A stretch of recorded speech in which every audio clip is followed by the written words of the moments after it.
Before we begin, please remember that the information provided in this video is for educational and informational purposes only. It is not intended as a substitute for professional medical advice, diagnosis, or treatment. Always seek the advice of your physician or other qualified health provider with any questions you may have regarding a medical or mental health condition. You ever have those days where your brain feels like a web browser with 100 tabs open at once? One tab is your work deadline. Another is that weird text from a friend you still haven't answered. Another is a news headline you glanced at that's now living rent-free in your head. Then there's the grocery list, the car making that funny noise again, the bill you forgot to pay, and a constant low-humming anxiety about the future. You're trying to focus on one thing, just one simple task, but the noise from all the other tabs is deafening. Your mind is fragmented, scattered, and you feel a deep, draining sense of exhaustion, even if you've barely moved all day. You're physically present, but your mind is everywhere else. If that sounds familiar, you are not alone. This isn't a personal failure. It's the silent epidemic of our time. We are living in a world that is actively at war for our attention. Every notification, every email, every targeted ad, every endless social media scroll is a tiny little pickaxe chipping away at our focus, our peace, and our ability to just be present. We've been sold this idea, this American hustle culture fantasy, that to be successful you have to be on 24/7. That if you're not optimizing, monetizing, or grinding, you're falling behind. And the result? We have more information than ever before, but less clarity. We are more connected, yet we feel more isolated. We are running faster and faster on a hamster wheel, only to feel like we're not getting anywhere. For years, I was the king of this hamster wheel. I remember one specific Tuesday afternoon. I was sitting in my office staring at a spreadsheet. I'd had 3 cups of coffee, I'd gotten 8 hours of sleep, but I couldn't make sense of the numbers on the screen. It felt like trying to read a foreign language. My heart was pounding, my mind was a chaotic storm of to-do lists and worries, and I had this overwhelming urge to just walk out, get in my car and drive until I ran out of gas. I was burned out, but it was more than that. I had lost the ability to think clearly. My own mind had become a hostile environment. That was my breaking point. I realized that the conventional advice, just push through it, be more disciplined, try a new productivity app, was like trying to fix a broken leg with a band-aid. It doesn't work because it doesn't address the root cause.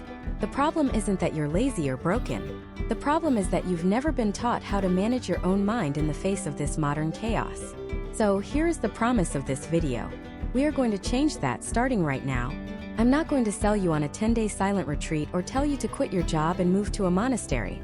I'm going to give you simple, practical, scientifically backed strategies to reclaim your mental space, find that inner quiet, and build a mind that is resilient, focused, and calm, no matter what the world throws at you. These are tools to help you close some of those browser tabs so you can finally focus on the one that matters most. The first, and arguably the most important, concept we need to understand is what I call the anchor principle. Imagine you're on a small boat in the middle of a choppy sea. The waves are tossing you around, the wind is howling, and you're starting to feel disoriented and seasick.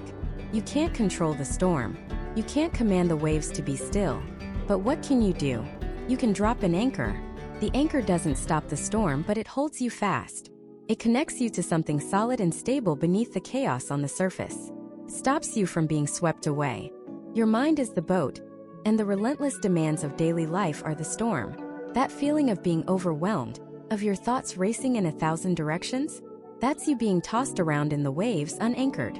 An anchor, in this context, is a simple, deliberate, physical action or sensation that you can use to pull your awareness out of the chaotic storm of your thoughts and into the present moment. It's a reset button. This isn't some mystical concept. It's about using your body to ground your mind. Your thoughts can time travel. They can worry about the future or regret the past.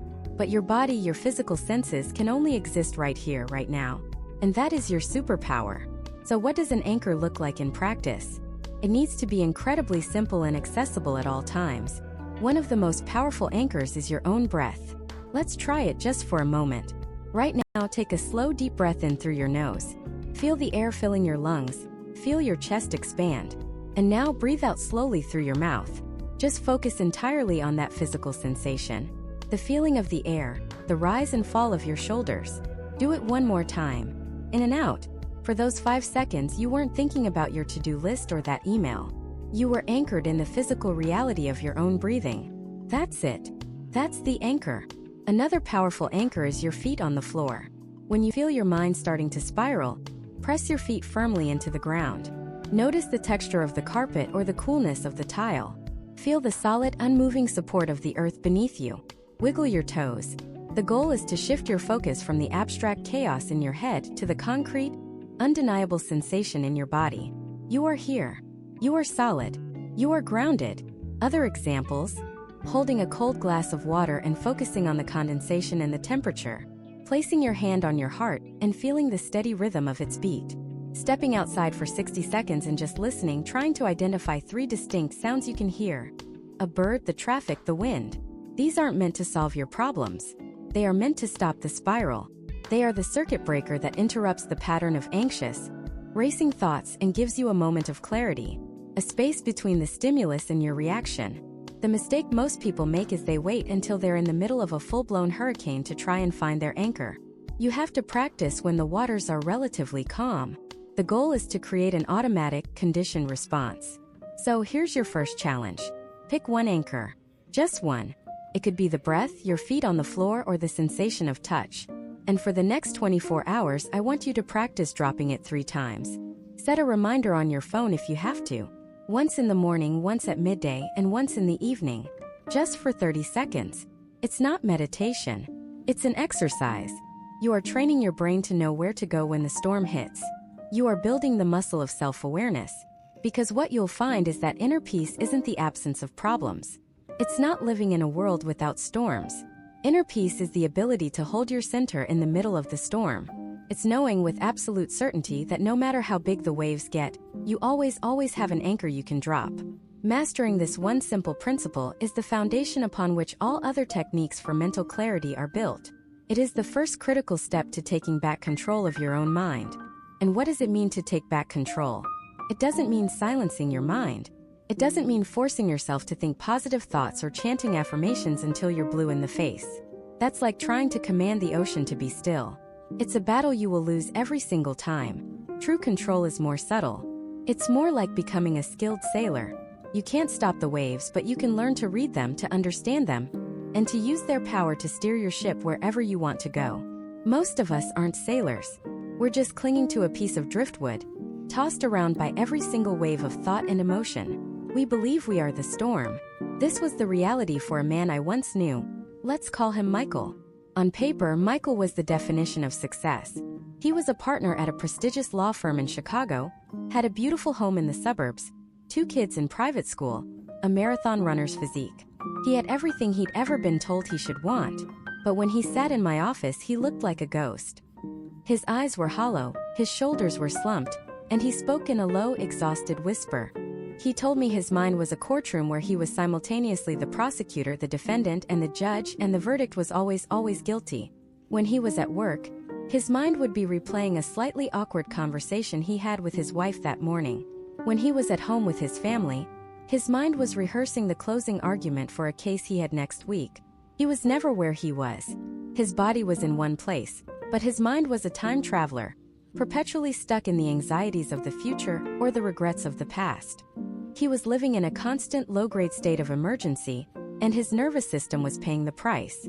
He had chronic insomnia, digestive issues, and a temper that was beginning to scare his own children. He was a prisoner in the fortress of his own success, and the warden was his own unchecked mind. What Michael was experiencing is the human default setting. Our brains are not designed for happiness. They are designed for survival. Your brain is a magnificent, ancient machine that is constantly scanning the horizon for threats. It's looking for what's wrong, what could go wrong, and who's to blame. This is called the negativity bias. In our evolutionary past, the caveman who obsessed over the rustle in the bushes was the one who survived to pass on his genes. The happy-go-lucky caveman who was admiring the sunset probably got eaten by a saber-toothed tiger. So we are hardwired to worry. The problem is, in the modern world, the saber-toothed tigers are no longer physical threats. They are deadlines, social media comments, traffic jams, and unpaid bills. But your brain can't tell the difference. An angry email from your boss can trigger the exact same fight-or-flight response as a predator lunging from the shadows. So how do you, as a modern human, deal with this ancient, overzealous security system in your head? You do something profoundly simple and at first profoundly strange. You give the thoughts a name. You label them. I'm not talking about a complex psychoanalysis. I'm talking about a one-word tag like a baggage handler at an airport.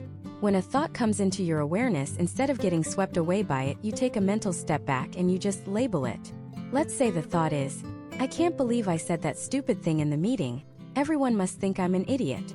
Instead of spiraling down that rabbit hole of shame and anxiety, you simply observe the thought and mentally whisper, judging, or maybe worrying. That's it. A thought pops up. I need to remember to pick up milk and call my mom back and prepare for that presentation on Friday. Instead of letting the mental to-do list hijack your attention, you just label it. Planning. A memory of a past vacation floats by. Label it. Remembering. An angry thought about the driver who cut you off this morning. Label it. Anger. Or just thinking. This act of labeling is not an act of dismissal. It's an act of recognition. You are not pushing the thought away. You are not fighting it. You are simply classifying it. You are taking it out of the realm of absolute, unquestionable truth and placing it into the category of a mental event. The thought, everyone thinks I'm an idiot, feels very different from the observation, I am having a thought about judging myself. The first one is a prison. The second one is a cloud passing in the sky. By labeling it, you create a sliver of space between you and the thought. And in that space lies your freedom. In that space, you go from being the actor lost in the drama to being the audience watching the play unfold. When I explained this to Michael, he was deeply skeptical. He said, "That's it? That's the solution? I just say the word thinking to myself? It sounds like a cheap trick." I told him to try it anyway. For 1 week, his only job was not to stop his thoughts, but to notice and label them as gently and non-judgmentally as he could. He came back the next week and the change was palpable. The tension in his jaw was gone. He said for the first time in years he felt like he could breathe. He described a moment where he was sitting in his car, stuck in gridlock traffic, and he could feel the familiar surge of rage and anxiety building in his chest. His mind started screaming, "I'm going to be late. This is a disaster. My whole day is ruined." But this time something new happened. A quieter voice in the back of his mind simply observed, "This is catastrophizing." He labeled it. And in that moment the entire story lost its power. He was still stuck in traffic. That was a fact. But the panic, the rage, the narrative of disaster, that was just a mental event. It was just a thought.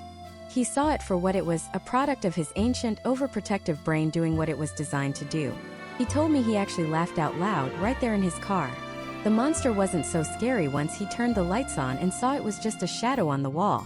What Michael was doing was quite literally changing his brain. When you are caught in a spiral of worry or anger, a part of your brain called the amygdala is firing on all cylinders. This is your primal alarm bell. It's what triggers the flood of stress hormones. But the simple, conscious act of naming an emotion or a thought activates a different part of your brain, the prefrontal cortex. This is the more evolved, rational part of your brain, the CEO. When the prefrontal cortex comes online, it sends a calming signal down to the amygdala. It's like the adult in the room telling the screaming child, "I see you, I hear you, but we're not in any real danger right now." Neuroscientists even have a name for this. Name it to tame it. You are using your awareness to regulate your own emotional state. You are shifting from unconscious reaction to conscious response. This is the second foundational skill, built directly on the anchor of awareness. First, you notice that you are not your thoughts. Second, you begin to gently categorize the thoughts you see. For the rest of today, I invite you to become a mental naturalist. Your mind is the jungle. Your thoughts are the exotic birds, the strange insects, the roaring lions. Your only job is not to chase them or fight them, but simply to observe and label them. There's a worry bird. And there's a planning monkey swinging by. Oh look, a memory snake slithering through the undergrowth. Don't judge the animals. Don't try to make the jungle silent. Just watch. Just label. Become familiar with the ecosystem of your own mind. This practice of labeling is incredibly powerful for the day-to-day noise, the mental static that drains our energy and steals our peace. But what happens when you encounter a thought that isn't just a fleeting cloud, but a full-blown hurricane? A core belief often formed in childhood that has defined your entire life and is the source of your deepest pain. Thoughts like "I'm not good enough," or "I'm unlovable," or "I will always be abandoned." These are not just thoughts. They are architects of our reality. Dealing with these super thoughts requires a completely different and far more powerful tool. And this tool is something I call the courtroom of the mind. Imagine for a moment that your mind is a courtroom. Every single day, thoughts are brought before the bench. Most of them are minor infractions. Did I forget to lock the door? Or, I shouldn't have eaten that second donut. These are misdemeanors. We process them, pass a quick judgment, and move on. But those super thoughts, those core negative beliefs like, I'm not good enough, they aren't just misdemeanors. They are on trial for a capital crime, the murder of your potential. And for years you've had a corrupt judge on the bench, your own unchecked emotion. This judge listens to only one lawyer, the prosecutor, which is your fear and your insecurity. And the verdict is always, always guilty. The courtroom of the mind is about firing that corrupt judge and taking the seat yourself. You become the impartial, evidence-based arbiter of your own thoughts. It's a profound shift in power. You stop being the one in the defendant's box being accused by your own thoughts, and you become the one in the robe presiding over the entire process. Let me tell you about a man named David. David was a brilliant software engineer, one of the best at his company, but he was trapped by a single powerful super thought. I am an imposter, and I will eventually be found out. This belief was the architect of his reality. When his boss would praise his work on a difficult project, the prosecutor in his mind would scream, "It was a fluke. You got lucky. They just don't see the real you yet." When a more junior colleague asked him for help, his inner voice would whisper, "You're a fraud. You have no idea what you're talking about. They're going to realize you're just faking it." So what did David do? He played small. A senior position opened up, a role he was perfectly qualified for, a role his boss even encouraged him to pursue. But David didn't apply. The thought of that level of scrutiny, of being in a position where he could be exposed, was terrifying. He'd work late, perfecting every line of code, not out of passion, but out of a desperate fear of making a mistake that would reveal his supposed incompetence. He was living in a prison built by a single unexamined thought. Then David learned how to step into the judge's seat. The first time he tried it, it felt absurd. The thought came up again, strong as ever, after a successful presentation. "You're a fraud. You fooled them this time, but your luck will run out." Instead of letting that thought spiral him into anxiety, he paused. He mentally banged a gavel. "Order in the court," he imagined himself saying. "The thought, I am a fraud, has been brought before this court. We will now hear the evidence." This is the first and most critical step. Identify the accused.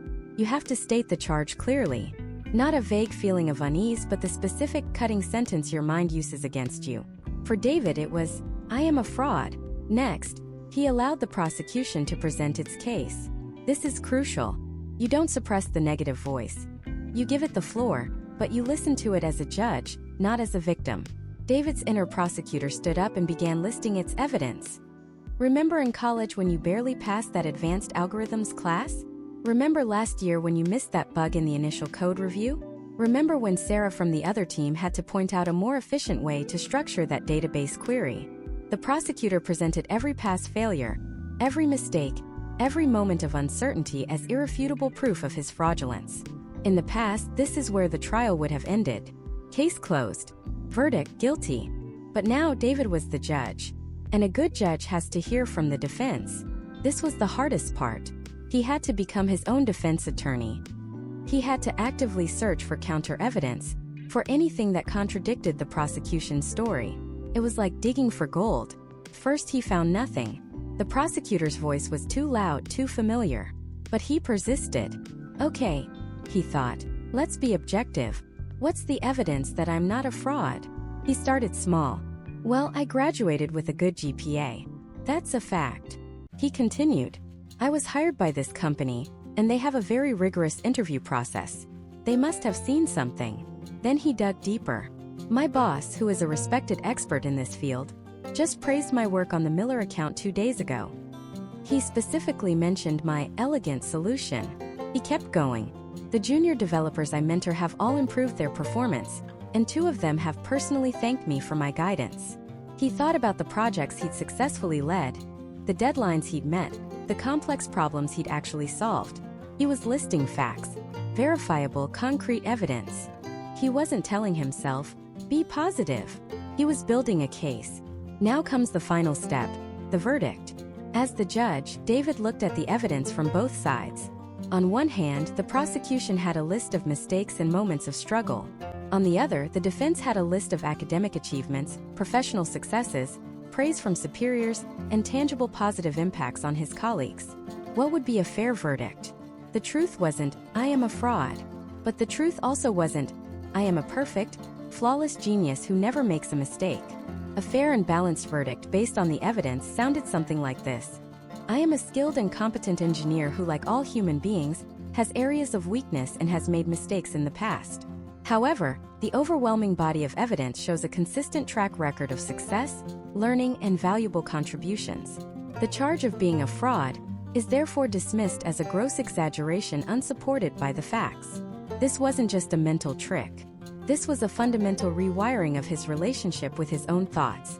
He didn't defeat the negative thought, he contextualized it. He took away its power by subjecting it to reason and evidence. The thought might still show up in court from time to time, but now David knew how to handle it. He was no longer a prisoner in his own mind. He was the judge. And the result? 2 weeks later, he walked into his boss's office and submitted his application for the senior position. He still felt a flicker of fear, but it wasn't a roaring fire anymore. It was an ember, and he knew how to manage it. This is the tool that is more powerful than simple observation. Because for these deep, painful superthoughts, you need more than a mindfulness bell. You need a gavel. You need to stop being the defendant and start being the judge. So right now, I want you to think about one of your own superthoughts. That recurring, painful belief that holds you back. Maybe it's, "I'm unlovable." Maybe it's, "I'll always be abandoned." Or, "I'm just not smart enough." For the next few days, I want you to practice this. When that thought appears, don't fight it and don't accept it. Take the judge's seat. State the charge clearly. Let the prosecutor have its say. Listen to all the evidence of your past failures and heartbreaks. Acknowledge it. Then, with the focus of a detective, you absolutely must build the case for the defense. Scour your memory for every piece of counter-evidence, no matter how small. Every compliment you've ever received. Every time someone confided in you. Every goal you've achieved. Every act of kindness you've performed. Write it down if you have to. Then deliver your verdict. A new, balanced, and compassionate truth. This process, this courtroom of the mind, is how you dismantle the architecture of your suffering brick by painful brick. It's not easy, and it's not a one-time fix. It's a practice. It's you reclaiming the highest authority in your own mind. But what happens when the prosecutor is a master manipulator, twisting every piece of evidence against you? What do you do when the defense attorney feels weak and unprepared, unable to find a single piece of positive proof? What happens when your own mind feels like a rigged court, and the judge, you, is constantly being intimidated by the prosecutor's roar? That's when you need to call in a secret witness, a hidden ally that you already possess, who can turn the entire case on its head. This secret witness, this game-changing ally, is your own physical body. Think about it. The prosecutor, that anxious, critical voice in your head, deals in hypotheticals, in catastrophic futures and regrettable pasts. It's a master of abstract horror. It builds elaborate, terrifying cases out of thin air. What if you fail the presentation? Remember that embarrassing thing you said 10 years ago? They all think you're an imposter. It's all speculation. It's all conjecture. But your body only deals in the present. It only testifies to what is happening right here, right now. It cannot lie. It doesn't know how.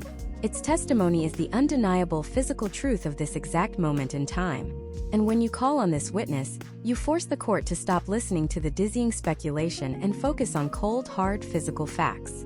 You shift the entire basis of the trial from the mind's chaotic fiction to the body's grounded reality. So how do you do it? How do you put your body on the stand and have it speak its truth? You perform a simple act of legal discovery. It's a technique often called a body scan, but I want you to think of it as taking a deposition from your most reliable witness. Right now, wherever you are, let's try it. You don't have to close your eyes, you don't have to be in a quiet room. The power of this is that it can be done anywhere, anytime, in complete secrecy. Let's bring the prosecutor screaming to a halt by focusing on the facts. Start with your feet. Without wiggling them, without moving at all, just bring your full attention there. Can you feel the pressure on the soles of your feet against the floor or inside your shoes? Notice the specific points of contact. The heel. The ball of the foot. Can you feel the texture of your socks? The subtle temperature? Don't judge it, don't try to change it. Just observe it. This is Fact A, Exhibit 1, submitted to the court. My feet are on the ground. The prosecutor has no rebuttal for this. It is an undeniable truth. Now slowly let your attention travel up your legs. Feel the weight of your calves, the bend of your knees, the solidness of your thighs resting on your chair, or the tension in them if you're standing. Again, just notice. This is the testimony. It's not dramatic. It's not exciting. It's just true. My legs are supporting me. Fact B, Exhibit 2. The prosecutor's voice might try to interrupt. This is stupid. This isn't solving anything. But you just gently guide your attention back to the witness, back to the physical facts. Move your awareness to your hands. Are they resting in your lap? On a desk? On the steering wheel? Feel the temperature of your skin. Notice the air on your knuckles. Can you feel the faint sensation of your own pulse in your fingertips? It's there. A quiet, rhythmic truth. Fact C, Exhibit 3. My heart is beating. I am alive in this moment. What's happening in your brain as you do this is nothing short of a neurological coup. That roaring prosecutor, the voice of panic and anxiety, largely originates from a part of your brain called the amygdala. It's your primal threat detector. When it gets activated, it floods your system with stress hormones and essentially hijacks your rational brain, the prefrontal cortex, our metaphorical judge. The judge gets flustered, overwhelmed, and starts believing the prosecutor's wild accusations. But the act of focusing on internal physical sensations, a process called interoception, does something remarkable. It pulls energy and blood flow away from the frantic amygdala and redirects it to other parts of the brain, like the insular cortex and the prefrontal cortex. In courtroom terms, by presenting clear, simple physical evidence, you are forcing the judge to sober up, to stop listening to the emotional hysterics, and to re-engage with the facts of the case. Let me tell you about a client of mine. We'll call him David. David was a software engineer, brilliant guy, but he was drowning in anxiety before big product demos. His inner prosecutor was relentless. You're going to forget everything. The code has a bug you missed. They're going to fire you. By the time he had to present, his heart would be pounding, his palms sweating, his mind a total blank. He was a classic case of the judge being completely intimidated. We worked on this one simple technique. I told him, 5 minutes before the next demo, I don't want you to review your notes. I don't want you to practice your opening line. I want you to go to the restroom, stand in the stall, and depose your witness. He looked at me like I was crazy, but he was desperate, so he tried it. He stood there, and as the familiar wave of panic began to rise, he forced his attention to the soles of his feet on the cool tile floor.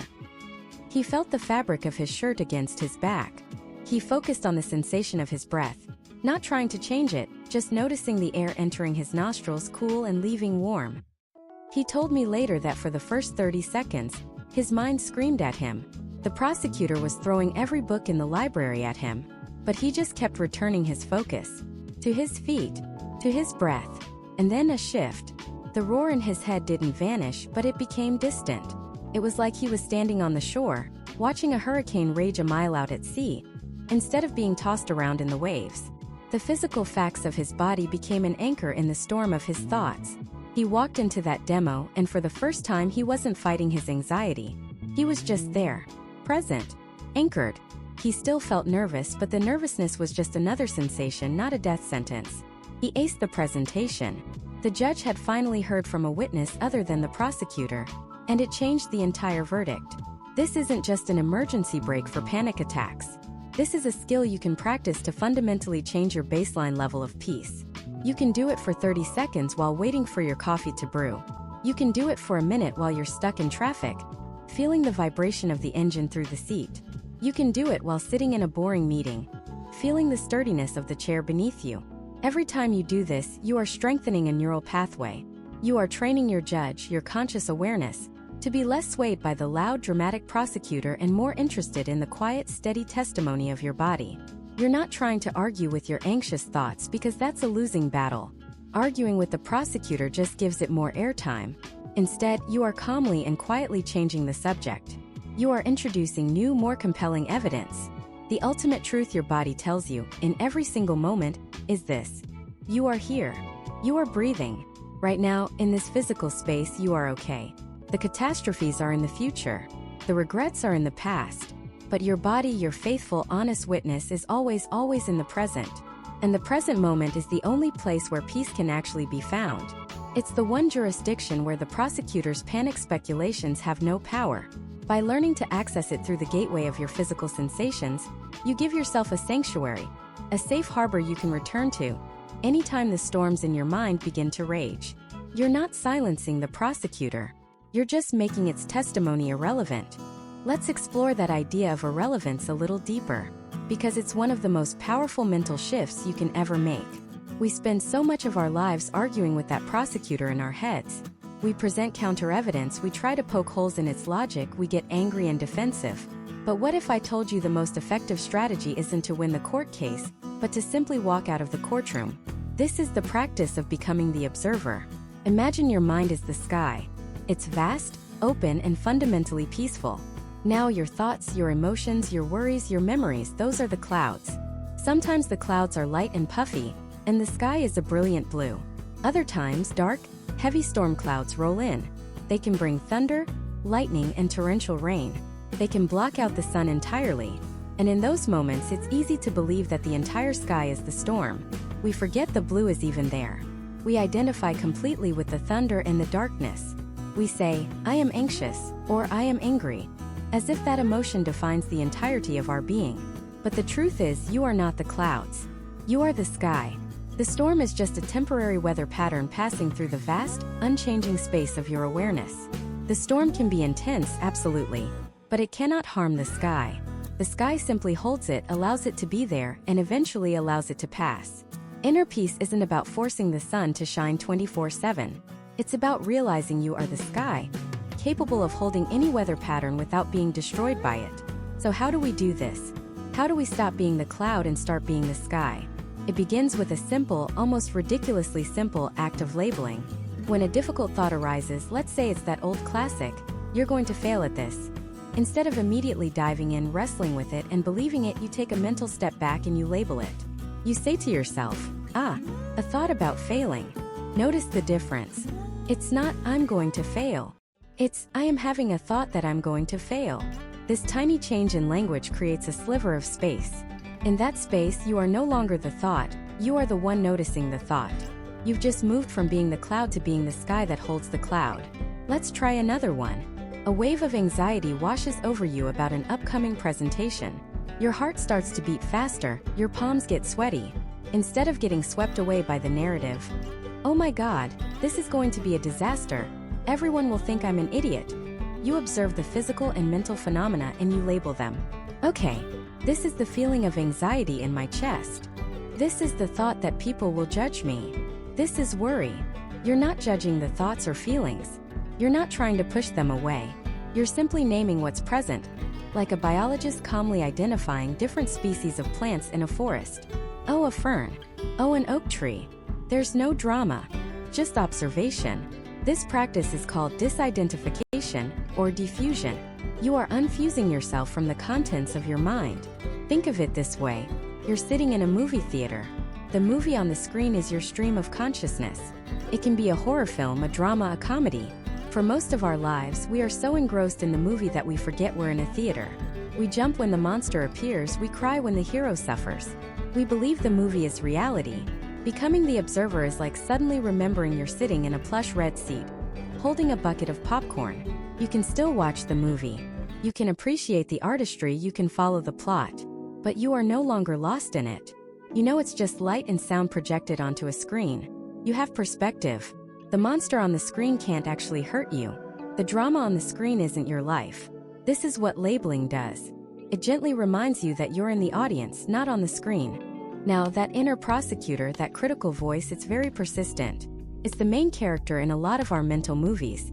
It loves the spotlight. And when you just label its thoughts, it might get louder for a bit, trying to pull you back into the drama. Don't just observe me. You need to listen. This is important. So here's a slightly more advanced technique you can use, one that employs a bit of compassion. When that voice starts up, you can mentally say to it, "Thank you, mind. That's it. Thank you for that thought. Thank you for trying to keep me safe." This sounds counterintuitive. Why would you thank a voice that's making you miserable? Because that voice, that prosecutor, almost always has a distorted, misguided intention to protect you. It's worried you'll get hurt, so it tells you not to try. It's worried you'll be rejected, so it points out all your flaws first. It's like a hyper-anxious bodyguard that's creating more problems than it solves. By saying thank you, you are not agreeing with it. You are not validating its content. You are simply acknowledging its presence and its likely intention. You're treating it not as an enemy to be vanquished, but as a misinformed part of yourself. This act of gentle acknowledgement takes all the power out of the fight. There's no argument to be had if one side is simply saying, "I hear you. Thank you for sharing." And then you gently return your focus to the present moment, to your breath, to the task at hand. The combined power of these two practices, labeling your thoughts and thanking your mind, is that they stop the chain reaction.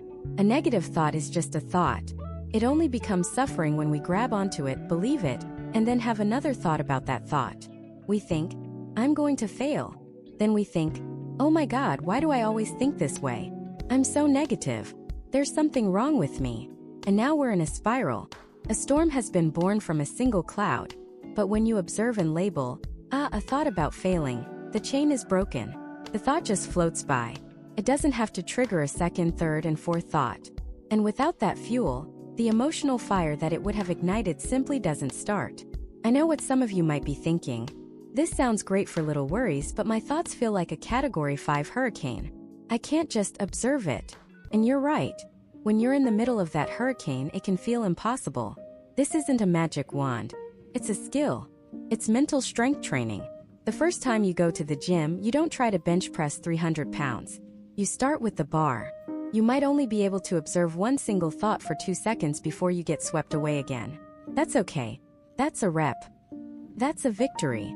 You practice this when the stakes are low. When you're washing dishes, notice the thought, "I hate washing dishes." Label it, "complaining." When you're stuck in traffic, notice the thought, "This is a waste of my life." Label it, "judging."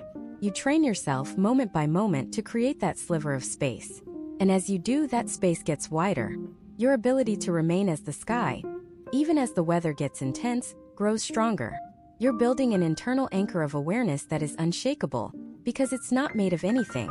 It is the space in which everything happens. It's the silent witness to the whole noisy show. By shifting your identity from the thinker of the thoughts to the awareness that is aware of the thoughts, you find a peace that doesn't depend on the thoughts being positive. You find a clarity that doesn't require the mental chatter to stop. You simply stop mistaking the weather for the sky. You realize that you are, and always have been, the boundless open space where the entire human experience can unfold. And from that perspective, you can navigate anything. But this brings up a critical question. If we're not our thoughts, what do we do about our emotions? How do we handle the powerful physical reality of feelings like sadness, anger, and fear without letting them run our lives? That's the million-dollar question, isn't it? Because emotions aren't just abstract ideas floating in our heads like thoughts are. They are physical. They are visceral. An emotion is a knot in your stomach so tight you can't eat. It's a fire in your chest that makes you want to scream.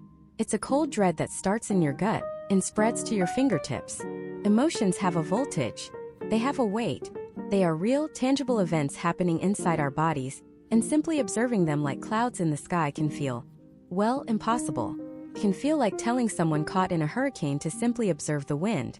For most of my life, I believe there were only 2 ways to deal with a powerful negative emotion. The first way was to suppress it, to shove it down, lock it in a box, and pretend it wasn't there. This is the "I'm fine" approach. You get a piece of bad news, you feel that wave of panic or grief rise up, and you immediately build a dam. You tell yourself, "I don't have time for this," or "toughen up." And you force yourself to focus on something else. You go to work, you clean the house, you scroll on your phone, anything to avoid the feeling. And for a little while it seems to work. The dam holds. But that suppressed energy doesn't just disappear. Still there, behind the wall, building pressure. It leaks out sideways as unexplainable anxiety, as irritability, as a short temper with the people you love, or even as chronic physical pain. The second way, which is the complete opposite, is to become the emotion, to completely identify with it. Instead of building a dam, you let the wave completely consume you. You don't just feel sad. You are sad. You don't just feel angry. You are an angry person. The emotion becomes your entire identity. You are no longer the person experiencing the storm. You are the storm itself. And when you're the storm, you're out of control. You say things you don't mean. You make rash decisions. You damage relationships. You are completely at the mercy of the weather inside you, tossed around without a rudder or a sail. So we have these two terrible options: suppress and fester, or express and explode. For years, I ping-ponged between the two. And it cost me. I remember a time years ago when a business I had poured my heart and soul into completely collapsed. It wasn't a slow decline. It was a sudden catastrophic failure. And the emotion that hit me wasn't just sadness. It was a cocktail of shame, fear, and humiliation that was so physically potent. It felt like I had been poisoned. My first instinct was suppression. I told everyone and myself, I'm fine. It's just business. On to the next thing. I tried to be a stoic statue, completely unaffected. But at night, the dam would break. I'd lie awake with my heart pounding in my chest, a physical manifestation of pure panic. The pressure was too much. So then I'd swing to the other extreme. I became the failure. I let the shame consume me. I isolated myself, convinced I was a fraud. I was bitter, I was angry, and I lashed out at anyone who tried to help. I was a living, breathing storm of negativity. I was stuck in that painful cycle, pushing the feeling away until it became so strong it possessed me entirely. The breakthrough came from a very unexpected place. It wasn't from a book or a lecture. It was from a simple conversation with an old friend who, after listening to my struggles, said something that changed everything. He said, "It sounds like you're trying to either outrun the wave or drown in it. Have you ever considered just learning how to surf?" And that was it. That was the third option. Not suppression, not possession, but processing. It's the art of allowing an emotion to move through you without it moving you. It's about feeling it, fully and completely without judgment, until it runs its course. Emotions, you see, are just energy. That's all they are. Emotion. Energy in motion. And like any wave of energy, they have a beginning, a peak, and an end. The only reason they stick around and cause problems is because we interfere with their natural life cycle. We either stop them at the beginning by suppressing them, or we get stuck at the peak by identifying with them and replaying the story in our heads over and over, which just generates the wave again and again. So how do you do it? How do you surf? It starts with a radical act. You stop trying to fix it. You stop trying to make the feeling go away. Instead, you get curious. You treat the emotion not as an enemy to be defeated, but as a messenger to be heard. I developed a simple practice for this, a sort of emergency first aid for difficult feelings. You can do it anywhere, anytime, and it only takes a few minutes. First, the moment you notice a strong, uncomfortable emotion, I want you to stop and find a quiet place if you can, even if it's just a bathroom stall. Close your eyes and take one deep breath. Now the first step is to locate. Ask yourself, where is this feeling living in my body right now? Don't think about it, feel for it. Is it a hollow feeling in your stomach? A tightness across your shoulders? A buzzing energy in your hands? A lump in your throat? Be as specific as you can. For me, with that business failure, the shame was a burning heat on my face and neck, and the fear was a cold, heavy stone in the pit of my stomach. Give the physical sensation your full attention. The second step is to label. Give the emotion a simple one-word name. No long story. Not, "I'm angry because my boss disrespected me in that meeting." Just anger, or sadness, or fear, or jealousy.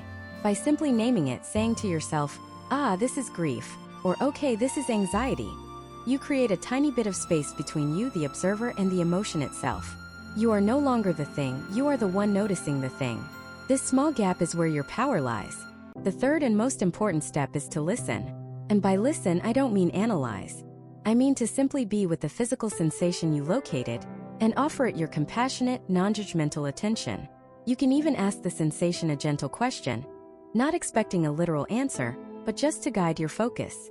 You might ask, "What do you need?" Or "What are you trying to protect me from?" Then you just sit. You breathe into that location in your body. If it's a knot in your stomach, you imagine your breath flowing into and around that knot, not to force it to untangle, but to give it space. To let it be there. What you'll find is something remarkable. When you stop fighting the sensation, when you stop feeding it with a story, and you just allow it to exist as pure physical energy, it starts to change. The knot might loosen. The heat might cool. The heavy stone might start to feel a little lighter. You are allowing the wave of energy to complete its journey. Peaks, and then, because you are not resisting it, it begins to recede. It moves through you. This isn't a one-time fix. It's a practice. It's like building a muscle. The first few times you try it, your mind will fight back. It will want to jump in with stories, with judgments, with a plan to fix everything. That's okay. Just gently guide your attention back to the physical sensation in your body, back to the raw data of the emotion, before the mind turns it into a drama. By doing this, you are fundamentally rewiring your relationship with your emotions. They cease to be terrifying, unpredictable monsters that can hijack your life. Instead, they become valuable signals.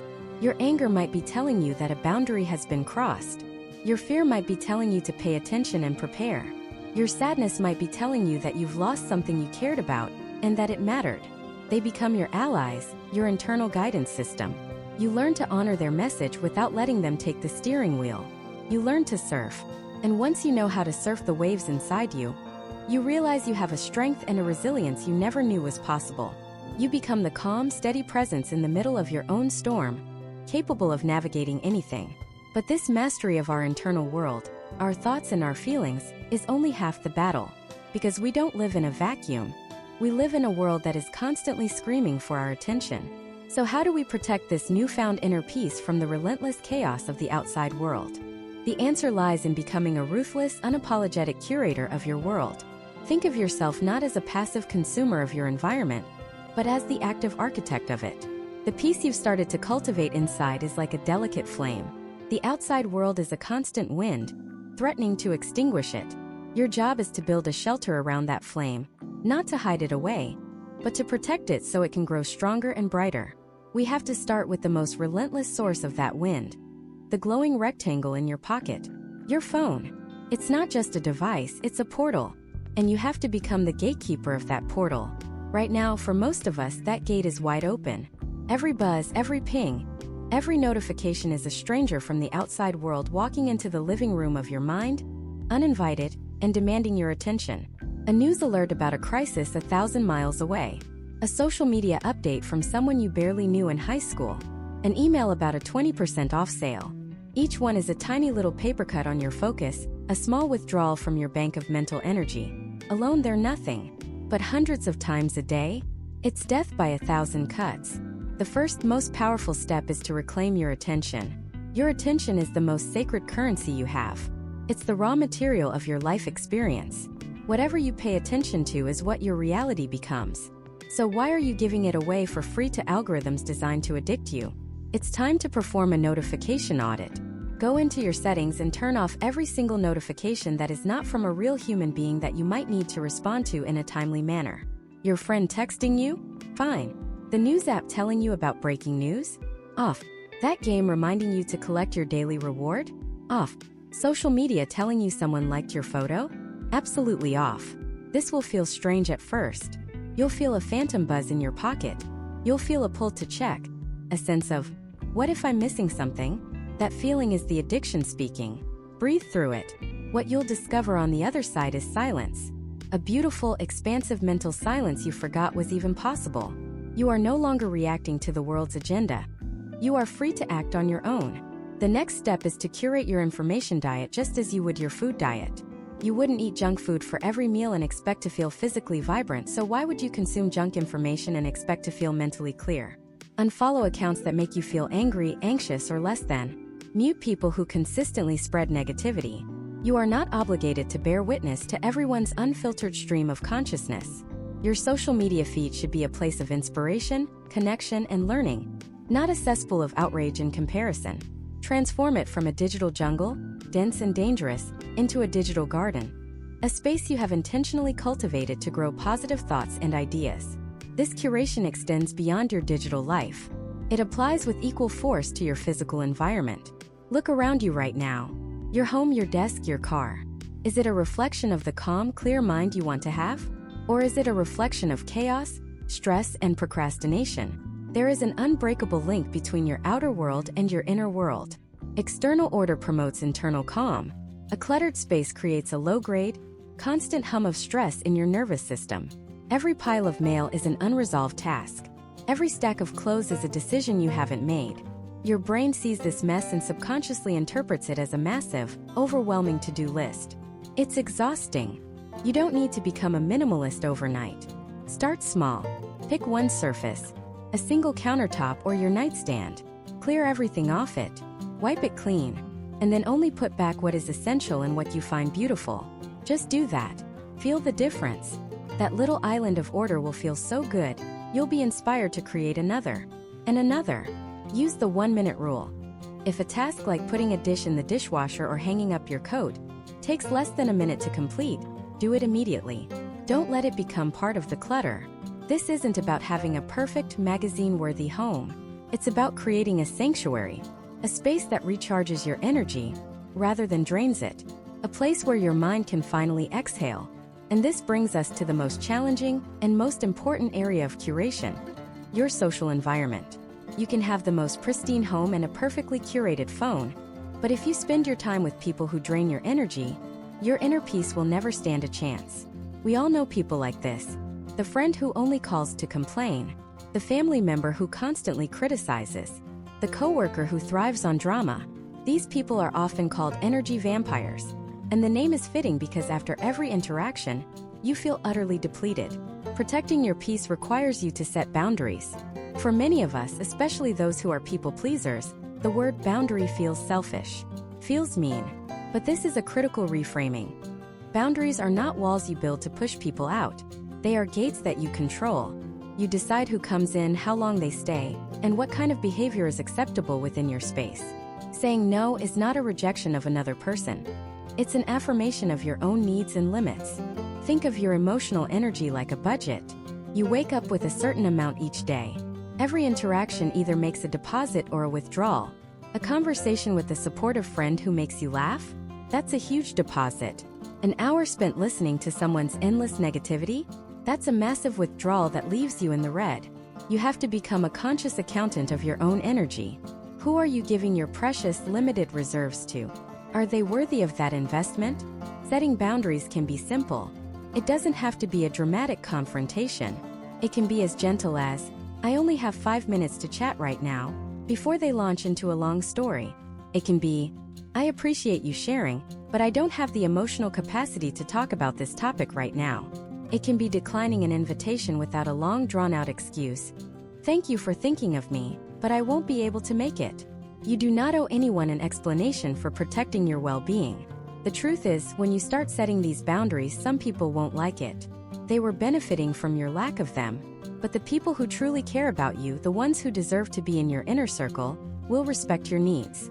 Your social circle may get smaller, but its quality will skyrocket. You'll be surrounded by people who lift you up, who replenish your energy, not those who siphon it away. This act of curating your relationships is one of the ultimate forms of self-respect. It's you telling yourself, "My peace is valuable, and it is worth protecting." By becoming the gatekeeper of your digital, physical, and social worlds, you create a supportive ecosystem where your inner peace can not only survive but thrive. You stop letting the world happen to you and start shaping your experience of it. But what if we could go beyond just defending our peace? What if we could actively cultivate it, every single day, through the power of deliberate intentional action? That's where the magic of ritual comes in. Now, when you hear the word ritual, you might picture ancient ceremonies or complex spiritual practices. But I want you to forget all of that. For our purposes, a ritual is simply a routine with a soul. It's the difference between mindlessly chugging a cup of coffee while scrolling through anxiety-inducing headlines and intentionally sitting down for 5 minutes to savor the warmth of the mug, the rich aroma, the first quiet sip of the day. The action is the same. The intention is what changes everything. A routine is something you do to get through the day. A ritual is something you do to get more from your day. It's an act of transforming the mundane into the sacred. And the best part? It doesn't require more time. It only requires more presence. This isn't just a nice idea. It's rooted in how our brains are wired. Our brains are prediction machines. They crave certainty and order in a world that often feels chaotic and unpredictable. When you perform a consistent ritual, you're sending a powerful signal to your amygdala, the brain's alarm system, that all is well. You are creating a small, predictable island of safety in the unpredictable ocean of life. This lowers cortisol, the stress hormone, and creates a physiological state of calm. Think about it. When you were a child, a bedtime story wasn't just about the plot. It was a ritual that signaled the end of the day. It was a predictable, comforting anchor that told your nervous system it was time to power down and rest. We've just forgotten how to build these anchors for ourselves as adults. We've replaced them with the chaotic, stimulating glow of a screen. Moreover, every time you complete a small, intentional ritual, your brain releases a tiny bit of dopamine. It's a reward for a job well done. When you make your bed with intention, it's not just a tidy bed. It's a completed task, a dopamine hit, and a vote you cast for the identity of a person who is organized and in control. These small wins stack up, rewiring your brain to seek out and create more order and peace. So how do we build this? We start small. We don't add, we transform. Let's design a few simple, powerful rituals you can implement tomorrow. First, the morning anchor. The first 10 minutes of your day set the trajectory for the next 16 hours. For most people, this time is a frantic blur of alarm clocks, emails, and social media notifications. We start the day in a state of reaction. We need to reclaim it. Your first ritual is the no phone first 10. For just 10 minutes after you wake up, your phone does not exist. This is non-negotiable. In that 10-minute space, you will create a new anchor. Maybe it's the sunrise sip we talked about. You make your coffee or tea, but you do it with the focus of a Zen master. You pay attention to the sound of the water, the smell of the grounds, the feeling of the warm mug in your hands. You take 3 sips before you think about your to-do list. You are not just drinking coffee. You are consciously and deliberately starting your day in a state of peace. Or maybe it's the 2-minute stillness. You sit on the edge of your bed, feet flat on the floor, and you simply breathe. You notice the feeling of the air entering your lungs and leaving your body. You're not trying to stop your thoughts. You're just watching them pass by like clouds without getting on the train. 2 minutes. That's it. You are telling your mind, I am in charge here. We will not start this day in chaos. Next, the midday reset. Around 2 p.m., our energy naturally dips. Our willpower is drained. This is when we're most likely to procrastinate, get into arguments, or mindlessly snack. Instead of fighting it, we create a ritual to honor it. This is a transition ritual, marking the shift from the first half of the day to the second. One powerful option is the 5 senses reset. Wherever you are, you stop what you're doing for 60 seconds, and you deliberately engage your senses. You name 5 things you can see. For things you can feel, the chair beneath you, your shirt on your skin. 3 things you can hear, the hum of a computer, distant traffic. 2 things you can smell. And 1 thing you can taste. This simple act yanks your brain out of the frantic loop of worry and future planning and grounds it firmly in the present moment. It's an emergency brake for an overthinking mind. Another one is the hydration ritual. You get up, walk to get a glass of water, and as you drink it, you imagine it cleansing not just your body but your mind. You visualize it washing away the stress and fatigue from the morning, leaving you clear and ready for the afternoon. Again, the action is simple. The intention is profound. Finally, and perhaps most importantly, the evening wind down. How you end your day has a massive impact on your sleep quality, which in turn dictates your mental clarity and emotional resilience the next day. The goal of this ritual is to create a clear boundary between daytime and rest time. I call this the digital sunset. 1 hour before you plan to sleep, all screens go off. The television, the laptop, the phone. This is non-negotiable. The blue light from these devices tricks your brain into thinking it's still daytime, suppressing the production of melatonin, the hormone that helps you sleep. During this screen-free hour, you are signaling to your brain that the day is done. What do you do in this hour? You create a shutdown sequence. First, a brain dump. Take a notebook and write down everything that's on your mind. The unfinished tasks for tomorrow, the worries, the random ideas. Get them out of your head and onto the page.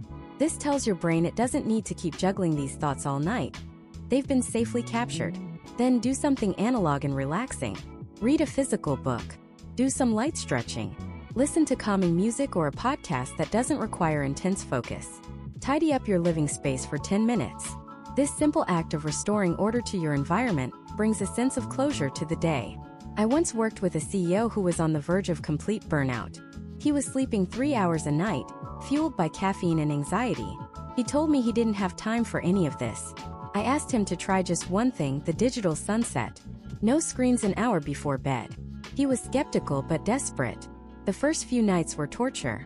He felt twitchy, bored, anxious. He didn't know what to do with himself, but he stuck with it. By the end of the first week, he was falling asleep faster. By the end of the second, he was sleeping through the night for the first time in years. He said the most profound change wasn't just the sleep. It was the realization that he had been letting the world's demands follow him all the way to his pillow. By creating that 1-hour buffer, he created a sanctuary. He took back control. That small ritual didn't just give him rest. It gave him back a piece of himself. These rituals are not about adding more to your plate. They are about infusing the things you already do with intention and presence. They are the small hinges that swing big doors. Each time you perform one, you are casting a vote for the person you want to be.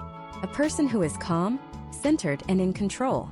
You are actively building the architecture of a peaceful life, one small sacred action at a time. We've learned to create these pockets of peace in our day, to build an external structure that supports our inner calm. But what about the noise that follows us into those pockets? What about the relentless chattering narrator inside our own skull? This internal narrator, it's the single greatest source of our suffering. It's a ghost in the machine, a backseat driver who never shuts up, constantly critiquing our every move. You shouldn't have said that. What if they think you're an idiot? You're not doing enough. You're going to fail. It's exhausting. We can build the most beautiful silent Zen garden around us, but if we bring that voice into it, we might as well be sitting in the middle of Times Square. So how do we silence it? Well, here's the secret that changes everything. You don't. Trying to silence the voice in your head is like trying to hold a beach ball underwater. The harder you push it down, the more violently it bursts back to the surface. Forcing yourself to stop thinking or just be positive is a battle you will lose 100% of the time. So fight against your own biology. Your brain is a thought-generating machine. That's its job. Telling it to stop thinking is like telling your heart to stop beating. It creates more tension, more struggle, more noise. The goal isn't to break the machine. The goal is to learn how to operate it. Imagine the voice in your head is a radio. It's been playing since the day you were born, and it will play until your last day. You can't turn it off. For many of us, that radio is permanently tuned to one of two stations. The first is Regret FM, playing all the greatest hits of your past mistakes, awkward moments, and missed opportunities on a constant loop. The second is Anxiety AM, broadcasting terrifying 24/7 news flashes from a future that hasn't happened yet, detailing every possible thing that could go wrong. We live our lives with this dreadful soundtrack blaring in our ears, and we think we are the broadcast. We believe we are the anxious news report. We believe we are the sad old song of regret. But the most profound shift you can ever make in your life is realizing this one simple truth. You are not the radio. You are not the broadcast. You are the one who is listening to the radio. Let that sink in for a moment. There is the thought, and then there is the you who is aware of the thought. There is the chattering noise, and there is the silent presence underneath it that hears the noise. The moment you grasp this, you create a sliver of space. And in that space is the beginning of all freedom and all peace. You move from being a character trapped in the chaotic movie of your mind to being the audience, watching it unfold. The movie might be dramatic or scary or sad, but as the audience, you know it's just a projection on a screen. You are safe in your seat. This is the first, most crucial step. Disidentification. Seeing your thoughts as something you have, not something you are. So, what do we do with this newfound awareness? Once we realize we're the listener, we gain a new power. The power to change the station. This isn't about frantically searching for a happy hits channel. Forced positivity is fragile and inauthentic. Instead, it's about learning to gently and without judgment tune into a different frequency. The first practical technique is to simply name the station. When you find yourself spiraling, replaying a conversation for the 10th time, or worrying about next week's presentation, just pause. Take a breath, and mentally label what you're hearing. Okay, I'm listening to Anxiety AM right now. Or interesting, Regret FM is on a commercial-free marathon. This act of naming is incredibly powerful. It does two things. First, it reinforces the fact that you are the listener separate from the broadcast. You're objectifying the thought stream, turning it from a commanding truth into a simple phenomenon you're observing. Second, it interrupts the pattern. It snaps you out of the hypnotic trance of the negative story. You stop being lost in the thought and start looking at the thought. Once you've named the station, you have a choice. You can simply let it play in the background, now at a lower volume, knowing it's just noise. Or you can choose to tune into a new frequency. One of the most reliable and powerful stations you can tune to is Radio Senses. This is the broadcast of the present moment, and it's always available. The signal is your own body. Right now, as you're listening, just try it. Gently shift your attention. What are 5 things you can see in the room around you? Don't just glance. Really see them. The texture of the wood on your desk, the way the light hits the wall, the color of the book on your shelf. Now, what are 4 things you can feel? The pressure of your feet on the floor, the fabric of your clothes against your skin, the temperature of the air, the solidness of the chair supporting you. What are 3 things you can hear? Not the voice in your head, but the actual sounds around you. The hum of a computer, the distant traffic, the sound of your own breathing. What are 2 things you can smell? Maybe the faint scent of coffee or the clean air from an open window. And finally, 1 thing you can taste. The lingering taste of your last meal or drink, or just the neutral taste of your own mouth. This isn't just a silly exercise. This is a neurobiological emergency brake for your chattering mind. You cannot simultaneously be lost in anxious thoughts about the future, while being fully engaged in the sensory information of the present. By tuning into radio senses, you've changed the channel. You've brought yourself out of the imaginary world of your mind and into the real, tangible world of here and now. This is your anchor. This is your safe harbor in any mental storm. Another station that's always available is the gratitude station. When the inner critic is loud, telling you everything that's wrong with you in your life, gently change the frequency. Ask yourself, what are 3 simple, tiny things I can be grateful for in this exact moment? It doesn't have to be grand. In fact, it's more powerful when it's small. I'm grateful for this comfortable chair. I'm grateful for the warmth of this mug in my hands. I'm grateful for the simple fact that I am breathing without effort. Gratitude isn't about ignoring problems. It's about shifting your focus. It's like being in a dark room and complaining about the darkness, when all you have to do is turn your head slightly to see the candle that's been burning the whole time. It rewires your brain to scan for the positive instead of constantly scanning for threats and deficiencies. Each time you do this, each time you notice the negative broadcast, name the station, and gently tune to the senses or to gratitude, you are performing a revolutionary act. You are physically rewiring your brain. Neurologists call this neuroplasticity. You are weakening the old, default neural pathways of worry and criticism, and you are strengthening new pathways of awareness and peace. You are carving new grooves. First, it feels like an effort. The signal for anxiety AM is strong. It's got a huge broadcast tower. Your new stations might seem faint, full of static, but the more you tune into them, the stronger the signal gets. You're building your own tower. Eventually, tuning into the present moment becomes your new default. Peace becomes your new home frequency. This is the work. Not fighting the noise, but befriending the silence that lies beneath it. Not silencing the narrator, but realizing it's just telling one of many possible stories, and you, the listener, get to choose which story you pay attention to. You have the remote control. This practice of mindful awareness is the core of a peaceful mind. But there's one final layer.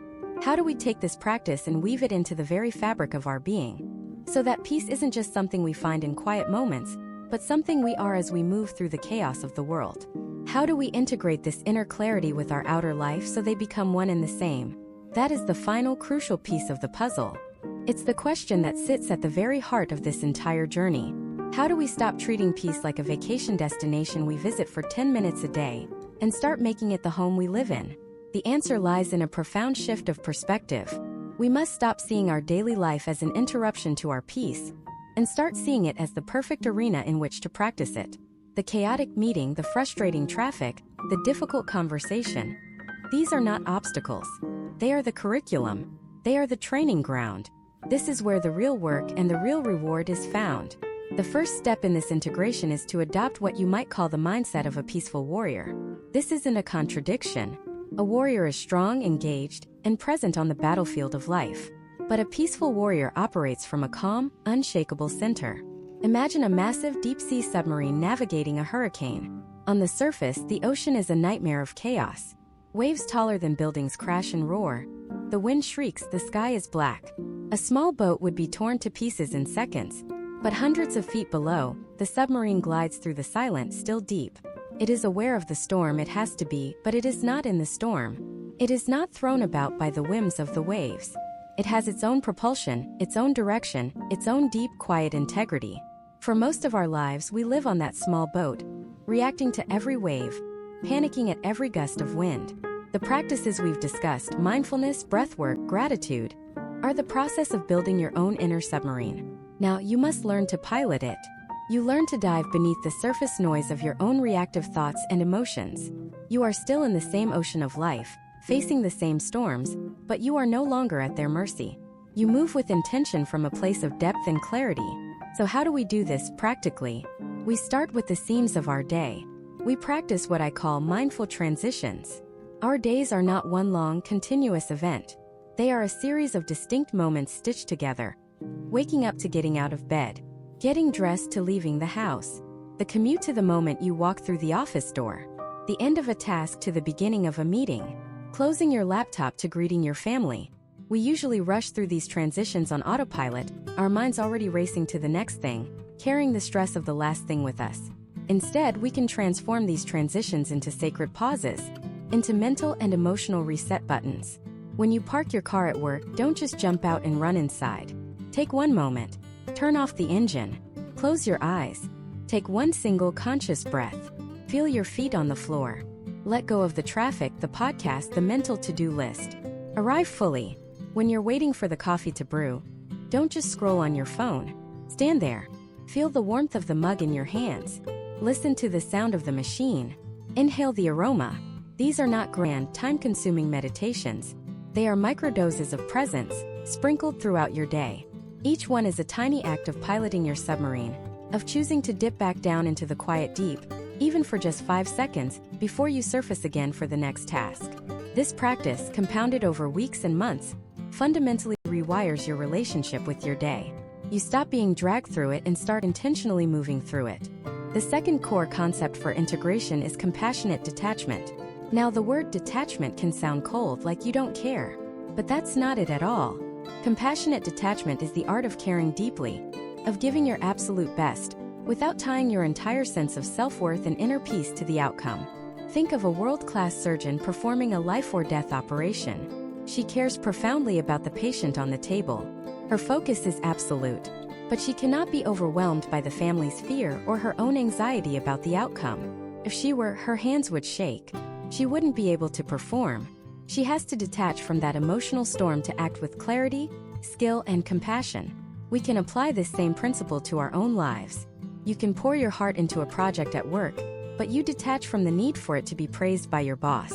You can have a difficult conversation with a loved one, speaking your truth with kindness and listening with an open heart, but you detach from the need for them to agree with you. You engage fully in the process, but you release your desperate grip on the result. This is incredibly liberating. So much of our anxiety comes from trying to control things we simply can't. Other people's opinions, market forces, the future.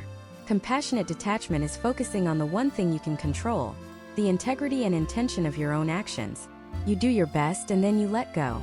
The peace comes not from a guaranteed successful outcome, but from knowing you acted from your calm, centered self. A powerful tool to cultivate this is the reframe.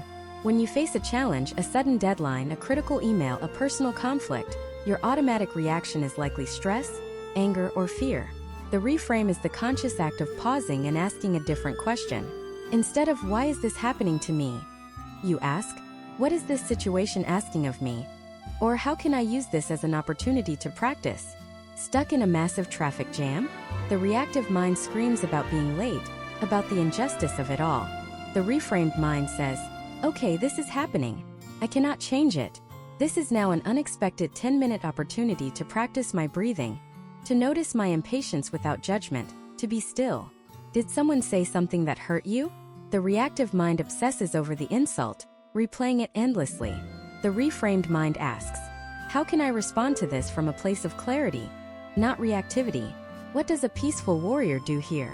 It doesn't mean you become a doormat. It means you choose your response rather than letting your emotional triggers choose for you. Every challenge becomes a test, a chance to strengthen your muscle of inner peace. And that is the final beautiful truth of this entire journey. Inner peace is not a fragile treasure we must hide away from the world. It is a muscle. It is a skill. And it only gets stronger when it is used. The goal was never to build a perfect, silent, padded room and live inside it. The goal was to build a silent, spacious room inside of you, one you can access anywhere, anytime. We started this journey by acknowledging the noise. We learned to sit with it, to observe it without judgment. We learned to anchor ourselves in the simple, profound reality of our breath. We discovered the power of gratitude to shift our focus from what's missing to what's present. We learned to befriend our bodies, to manage our digital worlds, and to connect with the stillness of nature. And now you see that it all culminates in this. Living your life, your real, messy, beautiful, unpredictable life, with this new awareness as your foundation. It's not about never feeling anger or stress or sadness again. It's about holding those feelings within a larger container of awareness. It's about being the submarine, not the wave. It's about knowing in your bones that while you cannot always control the storm on the surface, you always have access to the quiet of the deep. Your peace was never out there in a future circumstance, a different job or a quieter house. It has been here inside you all along, not waiting to be found but waiting to be lived.